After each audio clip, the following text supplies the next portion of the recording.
उसमें CCTV camera सुधरवाने में कितने पैसे लगते हैं? इसका मतलब है कि जानबूझ करके सीसीटीवी कैमरे को खराब किया गया ताकि लोगों को उसका सबूत कुछ न मिले और जो चाहे वो करते रहें। ये घोर लापरवाही और 302 का मुकदमा ये पूरे एनटीपीसी के पूरे प्रबंधन पर लगना चाहिए और लापरवाही का मुकदमा लगना चाहिए इन पे। क्या ये तीसरी मामला है? अभी किसी का रिपोर्ट नहीं आ सकता है, एनटीपीसी के सामने आकर बात नहीं करना चाहते हैं, प्रशासन इसका मोहरा बनता है, प्रशासन सामने आकर बात करती है। प्रशासन एनटीपीसी का गुलाम है। मैं पहले भी कहा था, आज भी कह रहा हूँ, सारे प्रशासन के लोग उसके बंधक हैं, उसके घर में रहते हैं, उसका खाना खाते हैं, उसके हिसाब से जीते हैं। उनकी औकात, पूरे सिंगरौली जिले के प्रशासन की औकात, कलेक्टर से लेकर चपरासी तक की औकात नहीं है कि एनटीपीसी के गिरफ्तार पे हाथ डाल दें। यहाँ की जनता को एक होकर के और खुद स्वयं एक्शन लेना चाहिए, तभी कुछ हो सकता है, अन्यथा ये प्रशासन और पुलिस पर कोई विश्वास नहीं करना चाहिए। नहीं, आप लोगों ने मुख्य द्वार को गेट लॉक किया है, लेकिन दो गेट खुले हुए हैं, वहां से लोग आ जा रहे हैं, लेकिन जो आप लोग आंदोलित रूप दे रहे हैं इसको, कहीं ना कहीं देखिए एक लॉ एंड ऑर्डर डिस्टर्ब होता दिख रहा है और दूसरी ओर एक परिवार का व्यक्ति की मौत हुई, लगातार मौत भी हो रही है। क्या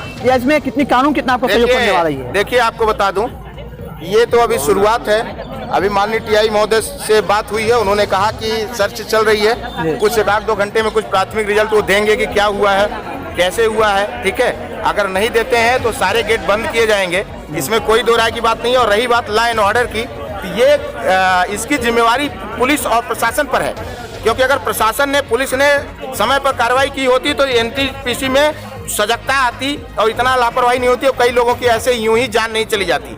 तो अगर लॉ एंड ऑर्डर क्रिएट होता है तो ये पूरी जिम्मेवारी इसकी प्रशासन की है, न कि यहाँ के जनता की। सांसद और विधायक जो है, जो परिवार है, वह देवसा विधानसभा की एक घटना सिंगरौली विधानसभा की है, इसके बाद भी वो जनप्रतिनिधि सामने नहीं आ रहे हैं, इसमें क्या कुछ कहेंगे? देखिए, जनप्रतिनिधि तो आप जानते हैं, भारतीय जनता पार्टी के जनप्रतिनिधि वो तो स्वयं बोलते हैं हमसे कोई मतलब नहीं है, केवल वोट लेना है हमें और कत्ल के रात हमारी व्यवस्था बन जाएगी, हमें वोट मिल जाएगा। इसके अलावा 5 साल उन्होंने कहा कि हम कत्ल की रात की व्यवस्था करते हैं। भाई, कत्ल की रात को जब देना है तो व्यवस्था करना पड़ेगा, उस 5 साल वो उस व्यवस्था में लगे रहते हैं। तो उनसे ये अपेक्षा तो की नहीं जा सकती कि वो जनता के पास जाए। अब जनता भी समझे कि कैसे कत्ल के रात में उनको विधायक बना देती है, तो इसका खामियाजा कौन भुगते? एक बड़ा सवाल है, कल गणतंत्र दिवस पर सांसद जीटी पाठक यहाँ उपस्थित थी, क्या वही अजीत द्विवेदी जैसे मामला नहीं, क्योंकि डेड बॉडी मिलने के बाद संवेदना व्यक्त करने जाएंगे परिवार में, क्या यही तो नहीं करेंगे सांसद? ये तो नहीं करेंगे विधायक? वो कर रही है सर, हमेशा कर रही है, शुरू से कर रही है। सांसद के अंडर में ये आता है, आप सेंट्रल गवर्नमेंट के अंदर में एनटीपीसी और एनसीएल आता है, आप जानते हैं। अगर सांसद चाहे तो क्या नहीं हो सकता है? सांसद चाहे तो कैसे कार्रवाई नहीं करेगी पुलिस?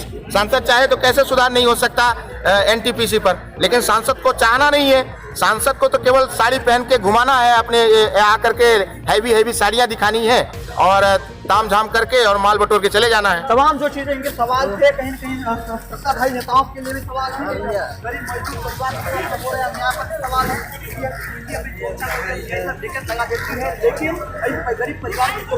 क्या हो रहा है पाठक जी? नहीं, कुछ समझ में आ रहा है, कुछ बात निकल क्या रही है? मैं तो अभी जानकारी, मैं तो डायरेक्ट रीवा खड़ा हुआ हूँ जी। और पहुंचने के बाद मैंने जायजा लेने का प्रयास किया है, एनटीपीसी प्रबंधन से भी संपर्क साधने का प्रयास किया है, अभी तक कोई सार्थक रिजल्ट मिला नहीं। लेकिन विगत 2-3 बार, इसे 1 महीने के अंदर 2-3 घटनाएं लगातार इस एनटीपीसी के अंदर हुई, जो काफ़ी शर्मनाक है और निंदनीय भी है। अगर एनटीपीसी मैनेजमेंट मजदूरों की सुरक्षा के मामले में बिल्कुल गंभीर नहीं है, लगातार मौतें हो रही हैं, दुर्घटनाएं हो रही है, हत्या हो रही, मैं तो ये कहूँगा ये मैनेजमेंट की साजिश है, जान के लोगों को मरवाने का प्रयास कर रहे हैं। क्योंकि 1 बार दुर्घटना हो सकती है, 2 बार दुर्घटना हो सकती है, लेकिन आए दिन जो दुर्घटना हो रही है ये बिल्कुल शर्मनाक है और बर्दाश्त के लायक। ठेकेदार पर लगातार अक्सर ये होती है, ठेकेदार काम कराते हैं, ठेकेदार के अंदर ऐसा नहीं क्या, पर ठेकेदार को मुकदमा कायम क्यों, वो सलाखों के पीछे क्यों नहीं जाते? एनटीपीसी के अधिकारी सलाखों के पीछे क्यों नहीं जाते? फिर पूरे जो भी मेरी बात सुनिए, प्रशासन उनके साथ है, सुनिए, पूरे एसपी की बात हो, कलेक्टर की बात हो, सांसद जो सांसद आते हैं, विधायक आते हैं, इनके अंदर पूरी मीटिंग होती है। फिर क्या इनकी कह सकते हैं इनकी संपत्ति है, ये लोग मिल रही है इनको? आप मुझे एक चीज बताओ, आपको रहने की व्यवस्था एनटीपीसी करेगा, पानी पीने की व्यवस्था एनटीपीसी करेगा, आने जाने की व्यवस्था एनटीपीसी करेगा, तो आप एनटीपीसी के खिलाफ कार्रवाई कर पाओगे क्या? नहीं। मैं पूछना चाहता हूँ, सीधी सी बात, चाहे हमारे जिले के मुखिया हो, कलेक्टर साहब हो, एसपी हो, टीआई हो, एसडीओपी हो, सबके सब इस एनटीपीसी के कॉलोनी के अंदर रहते हैं, इस एनटीपीसी के रहमो करम पर पलते हैं। इस हिसाब से आप कैसे उम्मीद करते हैं कि इनके खिलाफ कार्रवाई कर पाएंगे? इसीलिए प्रशासन इनका कार्रवाई। तीसरा मामला है, दोनों की भी रिपोर्ट नहीं हो पाई, तीसरा व्यक्ति लापता है। जब पूरा देश गणतंत्र दिवस मना रहा था, यह जगजीवन कुशवाहा न जाने किस मौत के मुंह से जूझता रहा होगा, न जाने किस अवस्था में अभी भी होगा।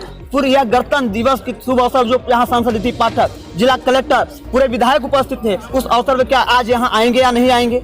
क्योंकि कल का ये बात देख है। सकते हैं आप गणतंत्र दिवस की बात कर रहे हो, इस देश में अब गणतंत्र मतलब जो बचा ही नहीं है। जब लोकतंत्र ही नहीं बचा है तो गणतंत्र की बात, गणतंत्र और लोकतंत्र की एक ही परिभाषा है। आप देखेंगे कि ये तो मजदूर की बात हो रही, कल आपके सामने इसी हिंदुस्तान की पुलिस ने गोली मार करके एक किसान की हत्या कर दी। वो तो ओपन, आज की जो सरकार है वो नरबक्षी सरकार हो चुकी है और हिंसक हो चुकी है। वो चाहे मजदूर अपने हक की बात करें, मजदूर अपने सुरक्षा की बात करें, किसान अपने मजदूर की बात करे, अपने हक की बात करें, नौजवान अपने हक की बात करें, सब देशद्रोही हैं। आप भी ये सवाल पूछ रहे हो, आप भी देशद्रोही बन जाओगे। इसलिए मेरा आप सबसे ये कहना है कि अब सिर्फ हिंदुस्तान की जनता को, मजदूरों को ही अपनी जान बचानी है, अपनी सुरक्षा करनी है, तो एकजुट होकर के इन भ्रष्टाचारी दलाल नेताओं के पीछे भागने के बजाय अपनी एकता मजबूत करें और इस मैनेजमेंट के साथ दो हाथ लड़ने की जरूरत है।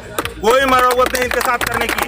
ये मैनेजमेंट अगर अपने अंदर सुधार नहीं करता है तो AITUC आज सबके सामने, क्योंकि मैं पिछले 2 घटनाओं में मैं बाहर था, सिंगरौली में उपस्थित नहीं था, लेकिन मुझे खबर मिली, सुनने के बाद बहुत दुख हुआ मुझे कि लगातार सिंगरौली में NTPC जो अपने आप को बहुत सुरक्षित और संरक्षित होने का दावा करती है और लगातार सबसे अधिक दुर्घटना NTPC इस पावर प्लांट के अंदर हुई है।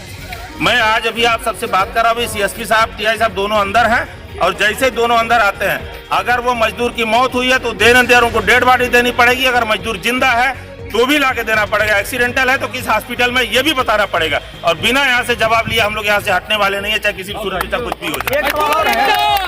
एक सवाल है कि NTPC इस तीनों मामले में सामने आकर जवाब नहीं देना चाहते, इनके PI को समझ नहीं आता, इनके HR को समझ नहीं आता और लास्ट में प्रशासन के सर पर थोप के पूरे मामले को सॉर्ट आउट करना चाहते हैं। क्या कुछ कहेंगे ऐसे में? चोर चोर मौसेरे भाई, एक है डाकू एक कसाई। बहुत सही, बहुत सही।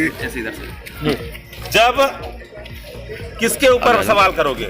मैंने आपको पहले 2 लाइन का जवाब दिया। जिस प्रशासन पर हमें भरोसा होता है वो प्रशासन इनके हाथों बिका हुआ है, वो प्रशासन इनके रामो करम पर होता है। आप बता दो, यहाँ से कई TI ऐसे जिनका ट्रांसफर हो गया, वो आज तक कमरा यहीं लेके रह रहे हैं, उनके बच्चे यहीं पढ़ रहे हैं, उन्हीं की शिक्षा में खा रहे हैं, उन्हीं का दाना पानी खा रहे हैं। कैसे उनके खिलाफ मुकदमा दर्ज करेंगे यार?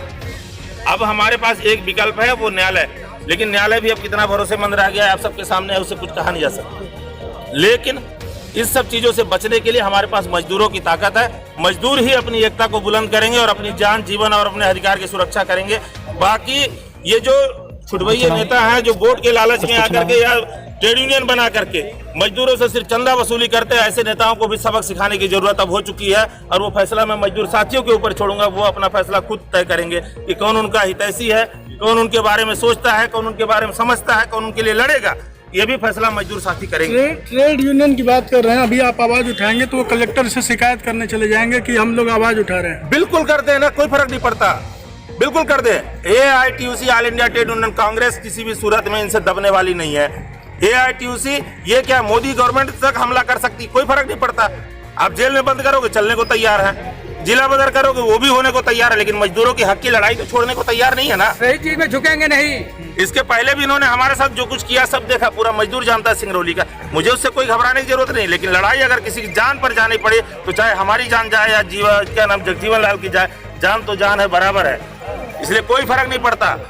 हम लोग मारेंगे नहीं किसी को, लेकिन अपने हक अधिकार को छोड़ करके यहाँ से जाएंगे भी नहीं जब तक हमारी सारी जानकारी, अगर वो जिंदा है तो जिंदा वापस करे, मर गया है तो उसकी डेड बॉडी दे, उसकी दुर्घटना किस तरह हुई वो भी ओपिनियन दे और उसके हिसाब से आगे फिर हम लोग बातचीत करेंगे। अभी क्या जानकारी लगी, क्या हुआ क्या है, क्या प्राथमिक रूप से? अभी प्राथमिक रूप से NTPC मैनेजमेंट को मैं लगातार उसके HR के मैनेजर को, असिस्टेंट HR मैनेजर को मैंने लगातार फोन लगा, उन्होंने फोन नहीं उठाया। पुलिस से संपर्क साधने पर पता चला कि अभी CSP और TI दोनों अंदर हैं, वो वहां से बातचीत करके जैसे ही बाहर आएंगे उनके बाद क्या जवाब मिलता है उसके बाद फिर हम लोग अगली कार्रवाई अपनी प्रारंभ करेंगे। लापरवाही कई बार हो चुकी। चाय हर घूंट में स्वाद, चाय सुट्टा बार। CSP बेढ़न सिंगरौली जिले में पहली बार सारे फ्लेवर की चाय और बेस्ट सर्विस के साथ 100 से अधिक आउटलेट पूरे मध्य प्रदेश में। फैमिली और कपल्स कैफे, पता है Bindnagar road, Tiger Inn hotel के सामने, बेढ़न सिंगरौली मध्य प्रदेश। Contact number 6260540078। और हाँ, हमारे चैनल को सब्सक्राइब करें, घंटी का बटन दबाना न भूलें, जिससे नई अपडेट आपको समय समय पर मिल सके।